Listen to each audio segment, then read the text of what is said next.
Hello everyone. ఇప్పుడు మీరు చూస్తున్న దాంట్లో కాంక్రీట్ అంటే ఏంటి, కాంక్రీట్ని ఎలా తయారు చేస్తారు, కాంక్రీట్ కావాల్సిన ముడి పదార్థాలు ఏందని ఈ చిన్న వీడియోలో మీకు చూపిస్తాను. కాంక్రీట్ తయారీకి మెయిన్గా 4 రా మెటీరియల్ ఉపయోగిస్తారు.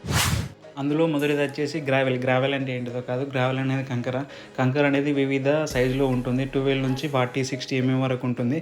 మెయిన్గా మన కాంక్రీట్లో వాడేది 20 mm కంకర యూజ్ చేస్తారు. తర్వాత నెక్స్ట్ ఇసుక అనేది లోకల్లో పరిసర ప్రాంతాల్లో దొరికే ఇసుకనే కట్టడాల్లో కాంక్రీట్లో వాడతారు. మీరు చూడవచ్చు ఈజీగా. ఇసుక అంటే ఆల్మోస్ట్ అందరికీ తెలిసిందే. ప్రస్తుతం కాంక్రీట్లో కన్స్ట్రక్షన్లో మెయిన్గా కీ రోల్ ప్లే చేసేది సిమెంట్ అనేది 43 గ్రేడ్లో అవైలబుల్ ఉంటుంది.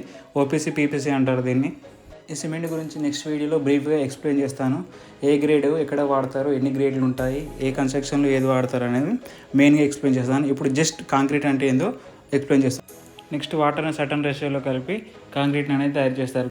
ఇదే కాంక్రీట్ను వివిధ గ్రేడ్లో వివిధ రేషియోలో బ్యాచింగ్ ప్లాన్లో తయారు చేస్తాను. వీటన్నిటి గురించి నెక్స్ట్ వీడియోలో బ్రీఫ్గా ఎక్స్ప్లెయిన్ చేస్తాను. ఇల్లు కట్టుకునే వారికి ఉపయోగపడుతుంది. Thank you.